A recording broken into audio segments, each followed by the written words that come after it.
Very good morning students. आज हम valuation of goodwill के नेक्स्ट टॉपिक के बारे में बात करेंगे, जो कि है सुपर प्रॉफिट मेथड। इससे पहले हमने पिछला मेथड जो किया था वो था average profit method. Average profit method से गुडविल कैसे कैलकुलेट की जाती है, इसके बारे में हमने पिछली वीडियो में, यही कह लो कि पिछले लेक्चर में सीखा था। आज हम सीख रहे हैं सुपर प्रॉफिट मेथड, अधिलाभ विधि से ख्याति का मूल्यांकन कैसे किया जाता है, इसके बारे में हम पढ़ेंगे। सबसे पहले हम ये देखते हैं कि सुपर प्रॉफिट होते क्या हैं। जैसा कि हम इसको हिंदी में बोलते हैं अधिलाभ। अधि का मतलब अधिक, अधिक हुए लाभ। अधिक किससे अधिक हुए? ऐसे प्रॉफिट जो हम जिस टाइप का बिजनेस कर रहे हैं उस टाइप के बिजनेस के लिए जो सामान्य लाभ होते हैं, नॉर्मल प्रॉफिट जो होते हैं, मतलब जो हमने पूंजी लगाई है उस पूंजी पर सामान्य दर से होने वाले लाभों से एक्स्ट्रा, उससे ऊपर, उससे अधिक जो हमने लाभ कमाए हैं वो लाभ कहलाते हैं सुपर प्रॉफिट्स। तो सुपर प्रॉफिट मेथड से, अधिलाभ विधि से ख्याति का मूल्यांकन कैसे किया जाता है उसके बारे में हम यहाँ पर देखेंगे भाई। ठीक है, तो इसके लिए देखिए, सबसे पहले गुडविल कैलकुलेट करने के लिए क्या फॉर्मूला लगाया जाता है उसके बारे में बात कर रहे हैं। Super profits multiply by number of years purchase. Number of year purchase तो हमें क्वेश्चन में गिवन होंगे, जैसा कि पिछले मेथड में हमने बात करी थी।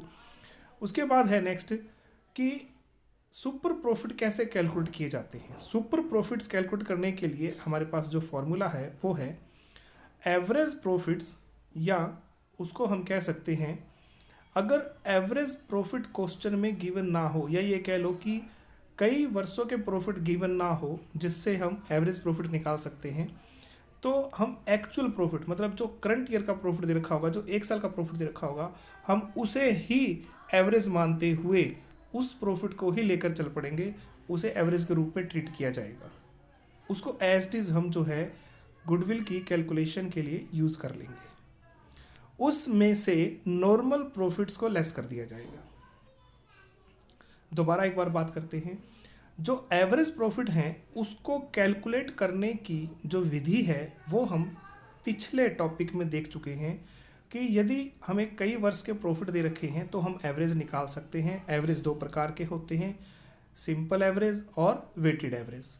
सिंपल एवरेज हम नॉर्मली कैलकुलेट करते हैं और वेटेड एवरेज तब कैलकुलेट करते हैं जब हमारे प्रॉफिट लगातार बढ़ रहे हों। पिछले साल के कंपैरिजन में अगले साल के प्रॉफिट अगर ज़्यादा हों, तो अगर क्वेश्चन में ना भी कह रखा होगा तो भी हम वेटेड एवरेज यूज़ कर लेंगे। यहाँ पर भी वही नियम हमें ध्यान रखना है, और उसमें से हमने लेस करना है नॉर्मल प्रॉफिट्स को, तब हम सुपर प्रॉफिट पा सकेंगे।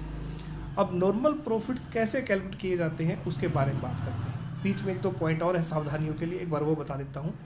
If profits of many years are given, यदि हमें कई वर्षों के प्रॉफिट्स दे रखे हैं, then average profit will be used. ये मैं बता चुका हूँ। अगर एक ही साल का प्रॉफिट होगा तो नेचुरल सी बात है उसी ईयर को हम क्या, उसी प्रॉफिट को हम इसमें लेकर चलेंगे कैलकुलेशन के लिए। लेकिन अगर कई वर्ष के प्रॉफिट दे रखे हैं तो उसका एवरेज निकालेंगे। और एवरेज दो प्रकार के होते हैं, ये मैं आपको बता चुका हूँ सावधानी के रूप में। एक तो जो है सिंपल एवरेज और दूसरा वेटेड एवरेज। ठीक है, otherwise actual profits of current years is to be used, ये मैं बता ही चुका हूँ। If profits of previous years are in increasing order, then weighted average profits will be used, ये भी बता चुका हूँ मैं आप लोगों को। नेक्स्ट है नॉर्मल प्रॉफिट्स कैसे कैलकुलेट किए जाते हैं, उसके लिए है फार्मूला हमारे पास, average capital employed multiply by normal rate of return. Normal rate of return जो है ये हमें क्वेश्चन में गिवन मिलेगी, और एवरेज कैपिटल एम्प्लॉयड जो है ये हमें कैलकुलेट करना पड़ेगा। इसके बारे में हम नेक्स्ट पेज पे बात करेंगे। और इस सारे के डिवाइड में 100 आ जाएगा। ये 100 आता है नॉर्मल रेट ऑफ रिटर्न जो है, ये परसेंटेज में दे रखी होगी। इसकी परसेंटेज को हटाने के लिए, इसकी परसेंटेज को ख़त्म करने के लिए जो है हम डिवाइड बाय 100 करते हैं। इस तरह से हम नॉर्मल प्रॉफिट्स कैलकुलेट करेंगे। नेक्स्ट जो पॉइंट है हमारा वो है calculation of average capital employed. Average capital employed की कैलकुलेशन कैसे की जाएगी, हम इसके बारे में बात करेंगे। सबसे पहले है total assets of the company. Company की जितनी भी एसेट्स दे रखी होंगी, या कह लो कि बिजनेस की जिसकी हम गुडविल कैलकुलेट कर रहे हैं, उस कंपनी की, उस संस्था की सारी एसेट्स देखनी है। और एसेट्स जो देखनी है हमने, वो उनकी मार्केट वैल्यू को प्रेफरेंस देते हुए देखनी है। अगर मार्केट वैल्यू गिवन ना हो तो एसेट्स की नेट बुक वैल्यू जो बैलेंस शीट में दिखा रखी है, नेट का मतलब है अगर किसी एसेट में से कोई प्रोविज़न वगैरह घटा के दिखा रखा है तो प्रोविज़न लेस करने के बाद जो बचेगी वो नेट लेनी है हमने। ठीक है। कई बार क्या होता है कि कुछ एसेट्स ऐसी होती हैं जिनके लिए उनकी, ये कह लो कि बुक वैल्यू, एसेट साइड में तो उनकी पूरी बुक वैल्यू दी हुई होती है, और प्रोविजंस में उनके लिए जो है प्रोविज़न फॉर डेप्रिसिएशन, या जैसे डेटर्स हैं उनके लिए प्रोविज़न बनाया है, तो कोई ज़रूरी नहीं है कि वो डेटर्स में से लेस करके दिखा रखा हो सकता है कि उन प्रोविजंस को लाइबिलिटी साइड में प्रोविज़न की हेडिंग में दिखा रखा हो। ठीक है ना। तो अगर ऐसा कुछ है तो एसेट्स की वैल्यू में से प्रोविज़न लेस करने के बाद जो बैलेंस बचेगा उसे लेकर चलना है। अगर क्वेश्चन में एसेट्स की बुक वैल्यू के साथ प्रोविज़न भी दे रखा है और अलग से हमें उसकी मार्केट वैल्यू भी दे रखी है, तो उस केस में उन एसेट्स की बुक वैल्यू या उनका प्रोविज़न नहीं कंसीडर किया जाएगा, उनके लिए उनकी मार्केट वैल्यू ही ली जाएगी। मेन पॉइंट है कि यदि एसेट्स की मार्केट वैल्यू हमें गिवन है तो प्रेफरेंस मार्केट वैल्यू को देना है, ना कि बुक वैल्यू को। मार्केट वैल्यू ना हो तो नेट बुक वैल्यू को देखा जाएगा। इसके साथ एक सावधानी और ध्यान रखनी है हमने, जब ये टोटल एसेट्स की जाएंगी, एसेट्स का टोटल किया जाएगा, तो हमें एक तो बैलेंस शीट में लिखी हुई ओल्ड गुडविल उसको शामिल नहीं करना टोटल एसेट्स में, बैलेंस शीट में लिखे हुए किसी भी प्रकार के किसी इन्वेस्टमेंट को शामिल नहीं करना, और अगर बैलेंस शीट की एसेट्स में कोई फिक्टिशियस एसेट्स दे रखी हो हमारे को, जैसे कि preliminary expenses, share issue expenses, discount on issue of debentures, underwriting commission या एनी अदर, इस टाइप की अगर किसी प्रकार की कोई भी एसेट दे रखी हो जो कि फिक्टिशियस नेचर की होती है, जिसको बेचकर कोई पैसा वसूल नहीं हो सकता, उन एसेट्स को जो है टोटल एसेट में शामिल नहीं किया जाएगा। एसेट्स की टोटल वैल्यू आने के बाद उसमें से हम लेस करते हैं आउटसाइड लाइबिलिटीज़। जितनी भी लाइबिलिटी होती है आउटसाइडर्स को जो हमने पे करनी होती हैं, वो सारी की सारी लेस करनी है। जैसे कि डिबेंचर्स, इसमें याद रखने की बात है कि चाहे वो लॉन्ग टर्म हो चाहे वो शॉर्ट टर्म हो, तो सारी की सारी लाइबिलिटी जो आउटसाइड लाइबिलिटी है सभी की सभी लेस करनी है। कुछ एक लाइबिलिटीज़ के नाम मैंने यहाँ लिखे हुए हैं, जैसे कि डिबेंचर्स है, बैंक लोन है, बॉन्ड्स है, पब्लिक डिपॉजिट है, या और कोई लॉन्ग टर्म लोन दे रखा हो, कोई क्रेडिटर है, बिल्स पेबल है। अब इन दोनों को कंबाइंड नाम अकाउंट्स पेबल के नाम से या सिंपल पेबल्स के नाम से भी लिखा मिल जाएगा आप लोगों को। ठीक है। उसके बाद है या ट्रेड पेबल्स के नाम से लिखा मिल जाएगा। बैंक ओवरड्राफ्ट हो सकता है, आउटस्टैंडिंग एक्सपेंसेस हो सकते हैं, एम्प्लॉयज़ प्रोविडेंट फंड हो सकता है, एम्प्लॉयज़ प्रॉफिट शेयरिंग फंड हो सकता है, प्रोविज़न फॉर टैक्सेशन हो सकता है, प्रपोज डिविडेंड हो सकता है, कोई अनअर्न्ड इनकम हो सकती है, और एक आदि कोई लाइबिलिटी हो सकता है कि यहाँ लिखनी रह गई हो। लेकिन अगर किसी भी प्रकार की कोई आउटसाइड लाइबिलिटी है तो वो यहाँ लेस करनी है। ठीक है। कई बार इसमें सावधानी रखने की बात ये होती है कि कई बार क्वेश्चन के अंदर जो है हमें जानबूझकर कुछ ऐसी आइटम्स के नाम लिख देते हैं जो लाइबिलिटी नहीं होते, जैसे कि इन्वेस्टमेंट फ्लक्चुएशन फंड। ठीक है। या फिर जो है हमें लिख के दे देंगे किसी और लाइबिलिटी, किसी फंड का नाम भाई। तो मेन पॉइंट है कि हमें ऐसी लाइबिलिटीज़ को देखना है जो स्पेशली आउटसाइड हो, जिनकी हमें पेमेंट करनी पड़ेगी। ठीक है। कभी ना कभी जिनकी पेमेंट ही नहीं करनी है उनको लेस नहीं करना। इसको लेस करने के बाद जो बैलेंस बचेगा वो नेट कैपिटल एम्प्लॉयड के रूप में होगा। टोटल एसेट्स में से आउटसाइड लाइबिलिटीज लेस कर देंगे तो क्या बचेगा, नेट कैपिटल एम्प्लॉयड।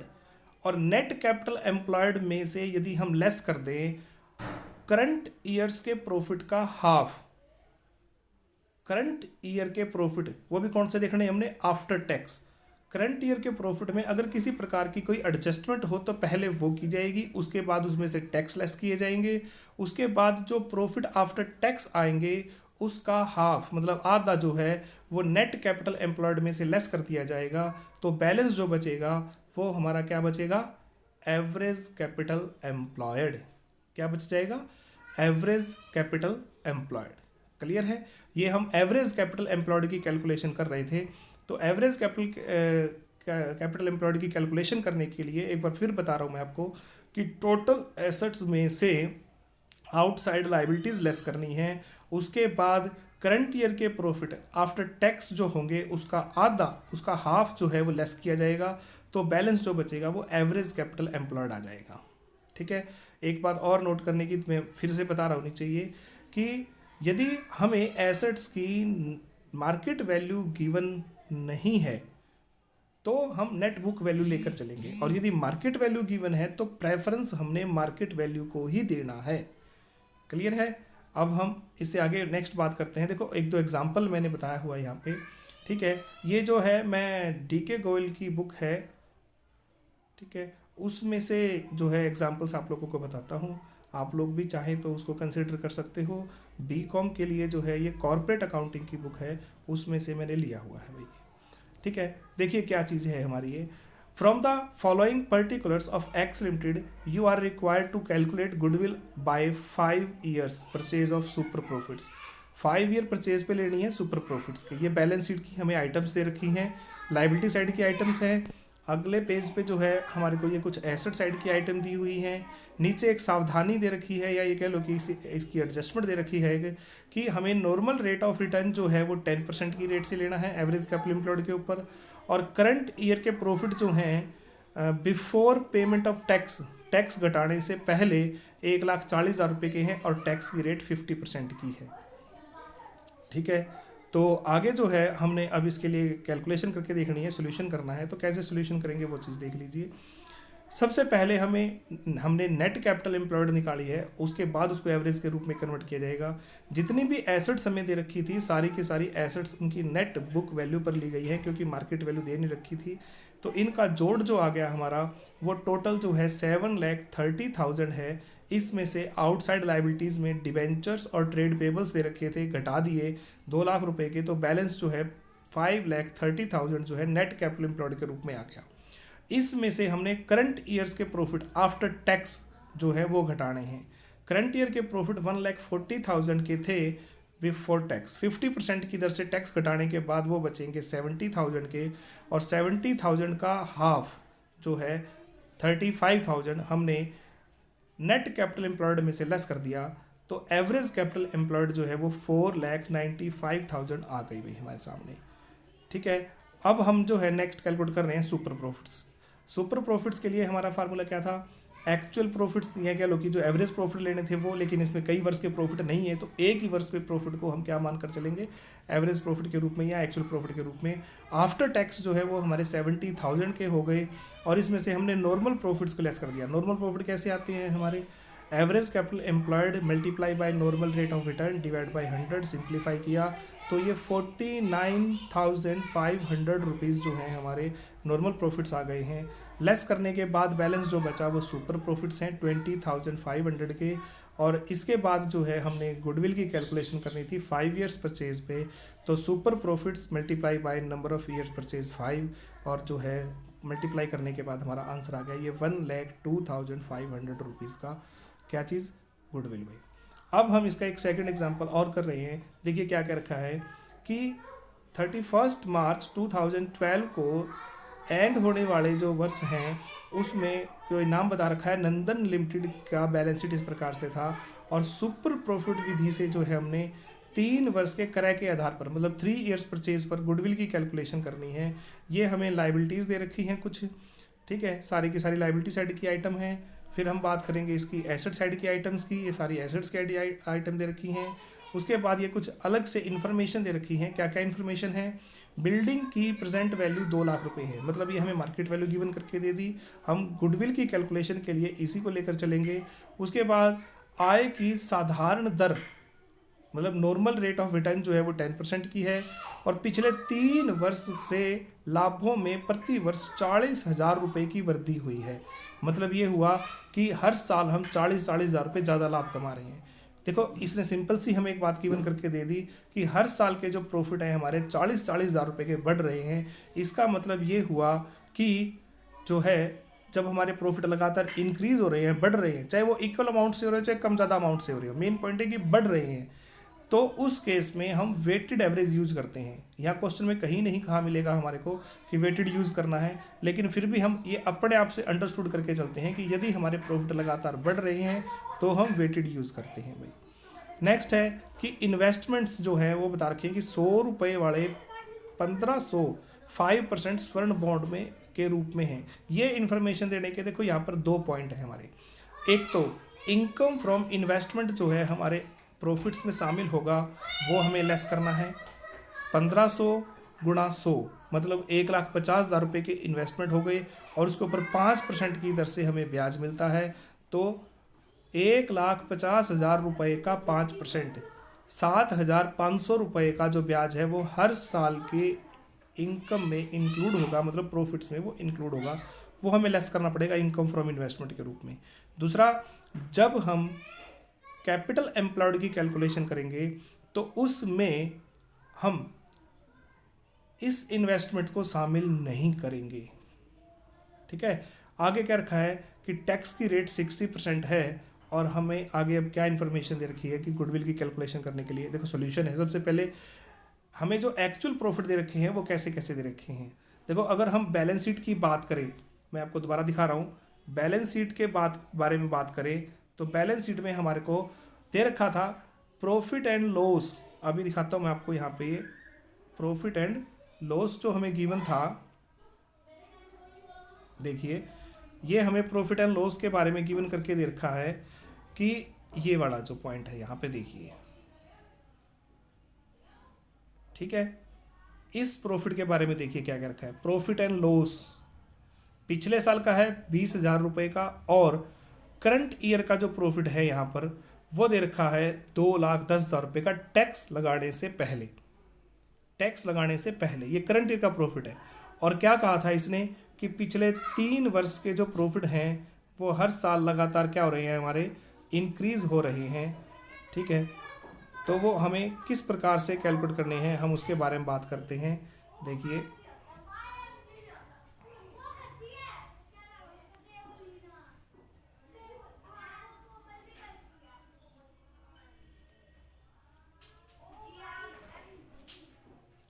2011-12 के जो प्रॉफिट है वो 2,10,000 रुपये के हैं। इससे पिछले साल के जो प्रॉफिट थे वो 40,000 कम होंगे, और उससे पिछले साल के प्रॉफिट उससे भी 40,000 रुपये कम होंगे। ये 2,10,000, 170 और 130 हमारे जो प्रॉफिट है ये लिखे गए हैं यहाँ पे, ये रिवर्स लिख रखे हैं। अब दोबारा से इसको हम सीधा करके लिखेंगे 9, 10, 10, 11, 11, 12 के प्रॉफिट्स। तो इसमें 1,30,000, 1,70,000 और 2,10,000 रुपये के प्रॉफिट हैं। सभी में से पहले इनकम फ्रॉम इन्वेस्टमेंट लेस कर दिया, उसके बाद जो है इसको वेटेड एवरेज के रूप में एवरेज कैलकुलेट कर दिया। इसका वेटेड एवरेज में हमने मल्टीप्लाई किया 1, 2, 3 से, और ये मल्टीप्लाई करने के बाद टोटल आ गया हमारा 10,55,000, और जो टोटल आया है ये इसको 6 से डिवाइड कर दिया, तो एवरेज जो हमारा प्रॉफिट है वो 1,75,833 आया है। इसमें से हमने जो है अब लेस कर देना है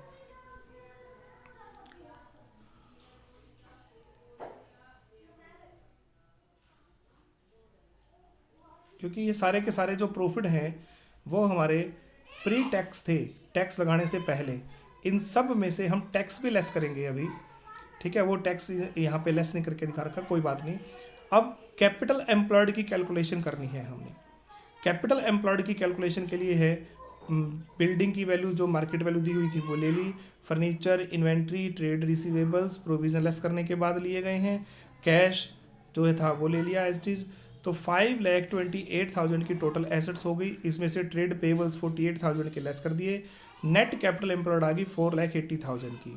उसके बाद जो करंट ईयर के प्रॉफिट थे, करंट ईयर के प्रॉफिट्स जो थे उसमें से एक तो हमने जो है इनकम फ्रॉम इन्वेस्टमेंट लेस कर दिया, दूसरा जो है उसमें से हमने क्या कहते हैं इसको, ये 60% की दर से टैक्स लेस किया, तो करंट ईयर के प्रॉफिट ये दोनों एडजस्टमेंट्स करने के बाद 81,000 के हुए, और उसका 1.5 मतलब आधा जो है अमाउंट हम यहाँ पे लेस कर देंगे एवरेज कैपिटल एम्प्लॉयड की कैलकुलेशन करने के लिए। अब इसके बाद हमने जो है नॉर्मल प्रॉफिट्स देखने हैं। Average capital employed multiply by normal rate of return divide by 100, 43,950 rupees के जो है नॉर्मल प्रॉफिट्स आ गए। अब इसके बाद हमने सुपर प्रॉफिट्स कैलकुलेट करने हैं। ये हमारे जो हैं एवरेज प्रॉफिट जो आए थे 70,333, वो जो टोटल प्रॉफिट्स जो एवरेज आए थे ना, उसमें से 60% अगर हम टैक्स लेस कर देते हैं तो बैलेंस जो 40% अमाउंट बचेगा वो अमाउंट है हमारा ये 70,333। इसमें से हमने नॉर्मल प्रॉफिट्स को लेस कर दिया, बैलेंस बच गया हमारा सुपर प्रॉफिट 26,383। इसको हमने नंबर ऑफ ईयर परचेज 3 से मल्टीप्लाई कर दिया तो वैल्यू ऑफ गुडविल आ गई। इस तरह से जो है हम गुडविल की कैलकुलेशन करते हैं सुपर प्रॉफिट मेथड से। ठीक है, तो मैं समझता हूँ कि आप लोगों को ये जो मेथड है वो अच्छे से समझ में आया होगा। मैं एक बार फिर रिपीट कर रहा हूँ कि अगर देखिए आप लोगों को एक तो एवरेज कैपिटल एम्प्लॉयड और दूसरा एवरेज प्रॉफिट्स अगर कैलकुलेट करने अच्छे से आ गए तो लगभग जो ये चैप्टर है आप लोगों को वो पूरा आ जाएगा। बाकी जो विधियां हैं इसके बाद, एक तो कैपिटलाइजेशन मेथड, दूसरा जो है हमारा परचेज कंसिडरेशन मेथड, और उसके बाद है एन्युटी मेथड, वो सभी के सभी मेथड इन्हीं आइटम्स के ऊपर डिपेंड हैं, जिसको average profits, average capital employed, ये दो चीज़ें अच्छे से कैलकुलेट करनी आ गई तो ये मानकर चलो कि लगभग आपको जो ये चैप्टर है वो कंप्लीट हो जाएगा, आपको ये चैप्टर अच्छे से आ जाएगा। बाकी आप प्रैक्टिस करते रहिए, कुछ प्रॉब्लम हो तो फिर शेयर करते रहिए। ठीक है, ओके, थैंक यू।